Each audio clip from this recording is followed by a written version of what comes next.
Funding for this program was provided by the Annenberg CPB project.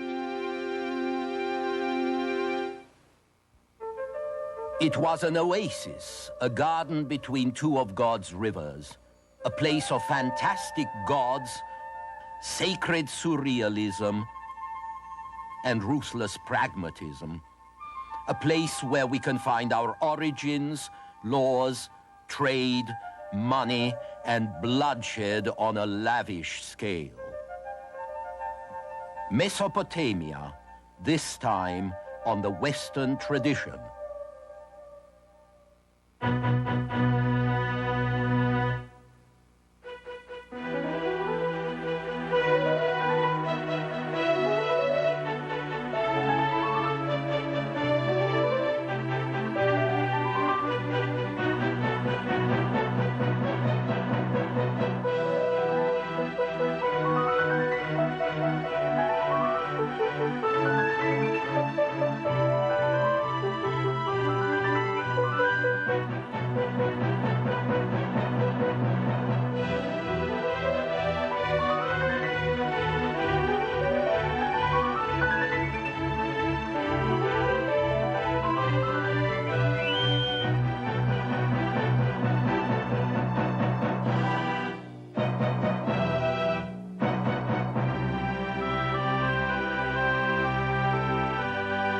And now UCLA Professor Eugen Weber's continuing journey through the history of Western civilization.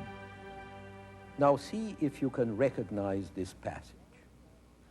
And the Lord God planted a garden eastward in Eden, and there he put the man whom he had formed. And out of the ground made the Lord God to grow every tree that is pleasant to the sight or good for food. And a river went out of Eden to water the garden, and from thence it was parted and became into 4 heads. The name of the first is Pison. The name of the second is Gihon. The name of the third river is Hiddekel. That it is which goeth towards the east of Assyria. We call it the Tigris. And the fourth river is Euphrates. Now, of course, this is a passage from the book of Genesis, and it reproduces the image of the garden, an oasis between God's third and fourth rivers, the garden where the first men lived with the animals in the midst of a generous nature that posed no problems yet. It was paradise.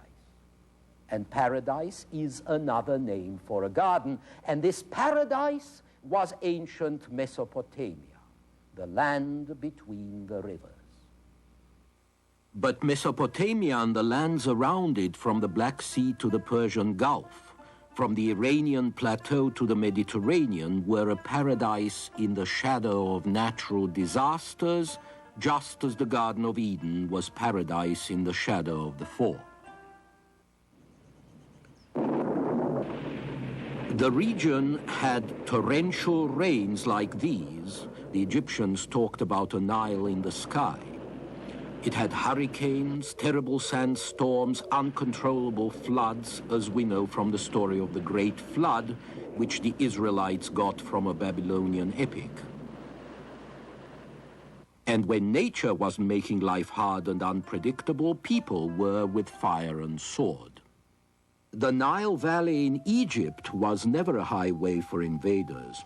The sea lay at one end, unorganized savages at the other, so Egypt was able to develop its civilization without continuous warfare. But the Tigris and the Euphrates are great natural highways, not only for trade, but also for the movement of armies and the migrations of peoples. And so the Mesopotamians were both soldiers and traders. Their realism, their cruelty, their ruthlessness can be explained in part by their geographical circumstances, and so can their gods. terrible, unpredictable, and likely to manifest themselves in unpleasant ways. The beginnings of a great many things we use today can be found in a small area no bigger than Denmark on the Tigris-Euphrates delta, which we know as Sumer. Even their endless wars, especially their wars, sparked technological innovations and spurred social, cultural, and economic change. It was in Sumer, through drainage and irrigation, that the first villages of reed huts and adobe became cities by the 4th millennium BC. The founders of this first Mesopotamian civilization were called Sumerians. It's in this general area that we think the wheel first appeared, adapted from the potter's wheel and replacing the sledges that were used to transport heavy loads. Around 2000 BC, someone invented spokes, which made the wheel much lighter, and later still the axle was invented, and so people in the Near East were the first to hunt and make war in chariots, which gave them a significant advantage. By the time history begins, that is, by the time we start to have written records around 3000 BC, we find not only cities in Sumer, but also vast temples and a complicated social structure headed by priests. The social cement is provided not by a river and its water, as in Egypt, but by the temple, which rules and dominates the community, which dominates the countryside, and around which a city grows. The construction of a temple was a cooperative task. The labor of hundreds of people who took part had to be coordinated, had to be directed. Everything had to be planned accurately in advance. And as a matter of fact, the outlines of a temple, a building, were laid out with string before work started on the walls. And we have temple plans from various cities drawn to scale on clay tablets. The Sumerians believed that such plans were designed by the gods themselves and revealed in dreams. But the real architects were presumably the priests. Another thing we find connected with the temples are clay tablets scratched with shorthand pictures and with numerals. These are accounts kept by the priests who were the administrators of the temple estates and who had to give account for their stewardship to the gods, more probably to their colleagues. So they agreed on a conventional method of recording receipts and expenses in written signs that their colleagues and successors would understand. In other words, they invented writing. And writing, as the Mesopotamians developed it, reflects one of the chief differences between them and the Egyptians, their capacity for and inclination to abstraction. The Egyptian hieroglyph, remember, is an image, a picture. The Egyptians were a very literal people, so even though they used signs to represent a sound or a syllable, they always wanted to use pictures as well. Even the alphabetic signs are not simply abstract letters, but little pictures in their own right. But then the successors to the Sumerians, the Semites, went one step further. The Semites were a people who moved from the Arabian desert to Mesopotamia in the 3rd millennium and soon absorbed Sumerian culture. It was they who combined the alphabetic and pictorial forms of writing into a single system with abstract signs replacing literal pictures. Many Sumerian statues also tend to be abstract. And Mesopotamians were good at mathematics too, where Egyptians were much more literal and concrete. This is a clay tablet of math problems for Mesopotamian students. In religion, there were differences as well. Egyptian society claimed to imitate the divine, but in effect it invented a divine world which was the double of the real one, only much grander and finer. This is something we shall find also in ancient Greece. The Semites, on the other hand, invented a divine world which was peculiar to itself and separate in its divinity. They deliberately used a sort of sacred surrealism to move away from realism, emphasizing the fantastic aspect of their gods, their great hypnotic eyes, their non-human attributes. You might say that where the Egyptians tried to capture the difference between the human and the divine by enlarging the scale of things, that is, by making bigger tombs and statues and images, the Semites appealed to equality, to mystery and fantasy and essence. Mesopotamian temples and religious life clearly reflected this tendency to abstraction. But they also help to create abstraction and to structure it. And that is because Mesopotamian life and society focused on serving the temple, the gods, the priests, at least in the beginning. But temples and temple servants did not exist in isolation. For one thing, the Sumerian city needed imports, timber, stone for building, metals for tools and weapons, and then gifts for the gods, precious stones from Afghanistan and India, mother of pearl from the Persian Gulf. And so you get trade that is extensive and active, and you get the rise of an independent and very mixed merchant class. The armed caravans and merchant ships of the time were a potent agent in the diffusion of culture. Free craftsmen might travel with the caravans looking for a market for their skill. Slaves would form part of the merchandise because defeated enemies could be more useful alive than dead. And these slaves, together with the personnel of the caravan or the crew of the ship, would have to be accommodated in various cities. Foreigners in a strange land would then demand the comforts of their own religion, just as there is an American church in Paris today.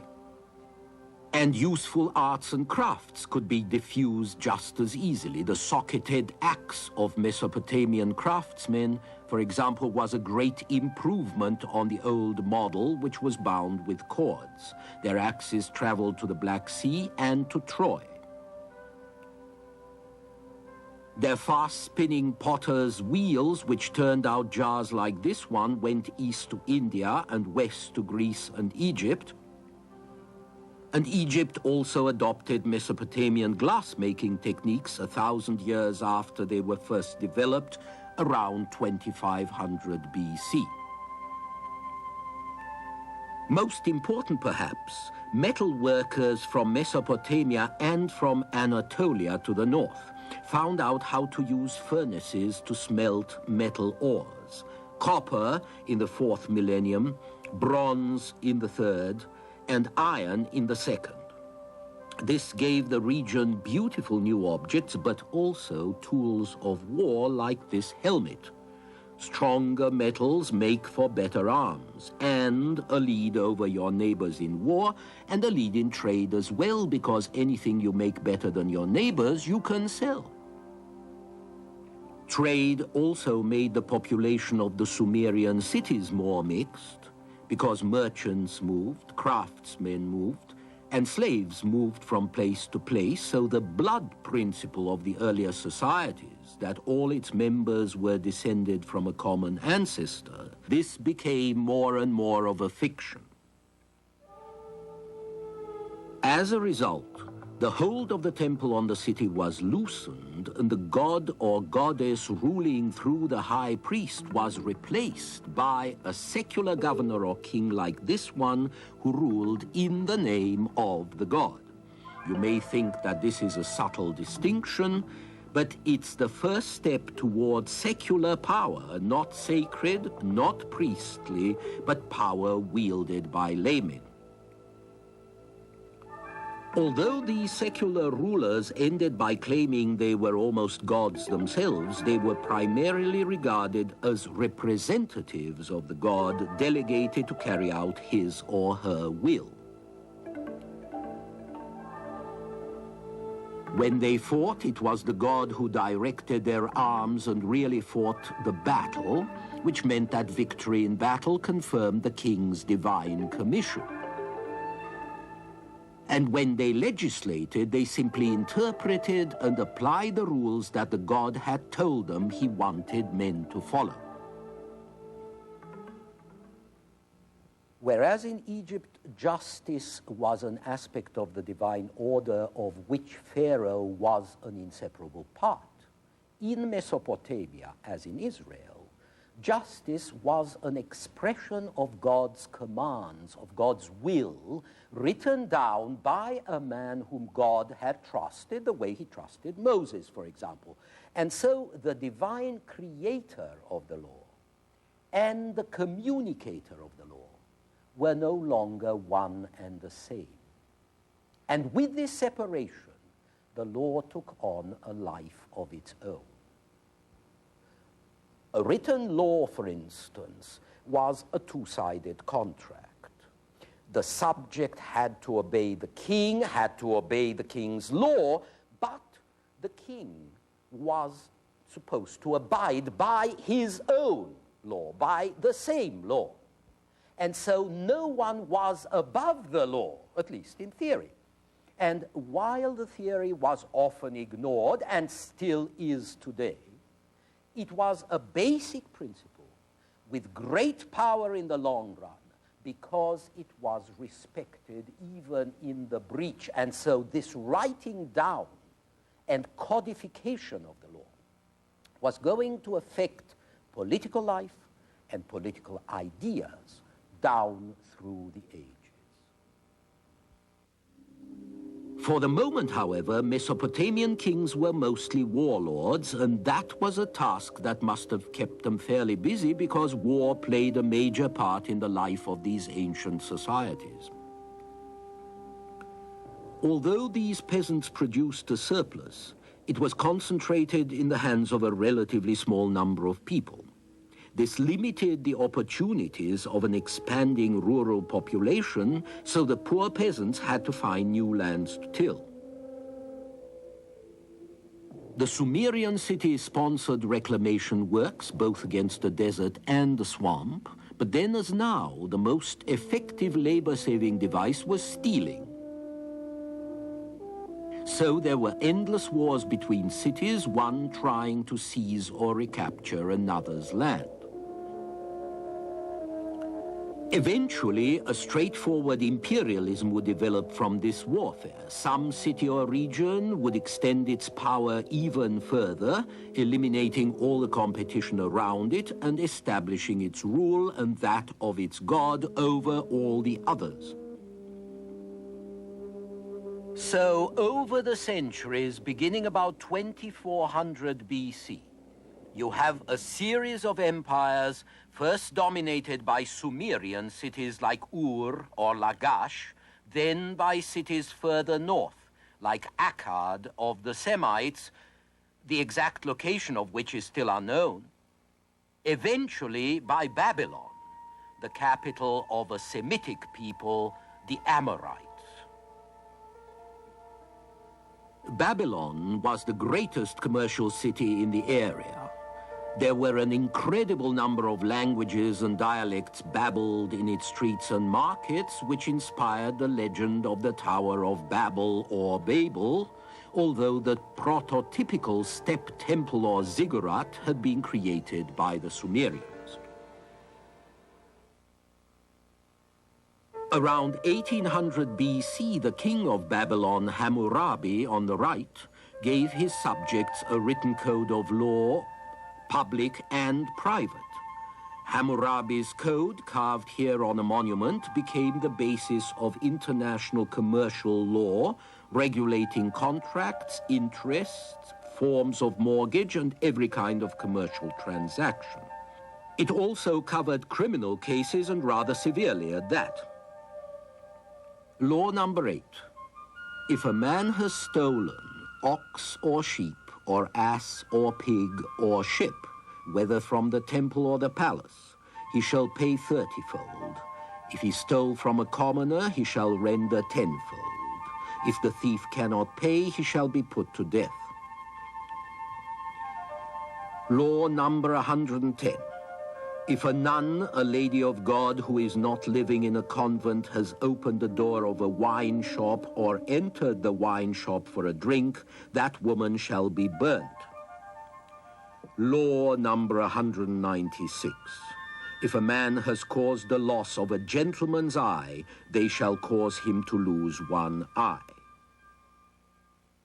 So Mesopotamian civilization was the first to develop things that we take for granted today, including the idea of an eye for an eye and a tooth for a tooth. Both their laws and their standardized writing, which preserved the laws, came out of business practices because they had to write their agreements down and they had to enforce these agreements. And it was the Sumerians who also developed weights and measures, which were necessary for trade and extremely useful for keeping temple accounts and for building public works. And meanwhile, the organized cooperation of an urban population required more accurate divisions of time than you needed in a village. And so the Sumerians divided day and night into 12 double hours, hence our 24 hours, and they devised instruments to measure these intervals. They and the Babylonians also divided the year into weeks of 7 days, an idea which the Jews were later to borrow and then were going to improve upon by introducing 1 weekly day of rest. And then finally, the Sumerians and their cousins upriver invented a measure that we call money. By that time, the exchange of goods and services had come to play a really important part in the new economy, and a common standard was needed so that different kinds of goods could be measured, could be valued. What was a cow worth after all? Or a pot? Or a slave? And this conventional standard of value would also serve as a medium of exchange in which you could purchase commodities and reward services, that is, pay wages. The first standard so used was apparently barley, which was the staff of life.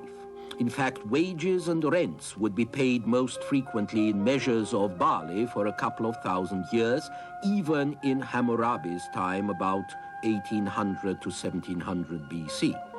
But by then, metal, that is silver and for small sums copper, was being recognized as the most convenient medium for exchange. In the 8th century BC, Assyrian kings began to stamp silver bars, and in the 7th century BC, Lydian kings began to make coins like this one. But in the beginning, the units of silver or copper used for exchange were not coins, but quantities of metal that you would weigh out, which was a bit awkward.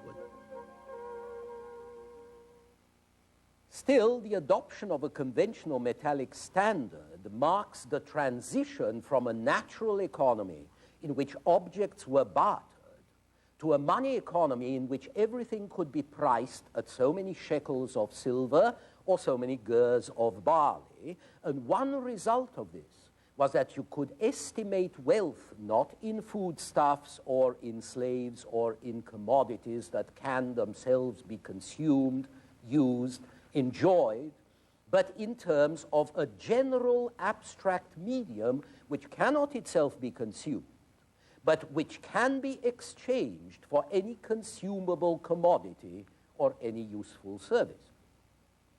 And so the producers could consider working just for the market rather than for themselves or for one particular person who ordered something and offered a particular commodity in return. You could produce for the market, and you could take the price that you got in the market and you could put it away and use it to get something that you might want another time. Moreover, the new generalized wealth possessed the same property that wheat and barley and cattle had. It could reproduce itself. It could multiply itself. Like grain, like livestock, money could be treated as capital and could be used to secure an increase, to become a profit. And if you lent it, you could charge interest. So that by the time Hammurabi came along 3,800 years ago, he really had something to legislate about, as we shall see in our next program.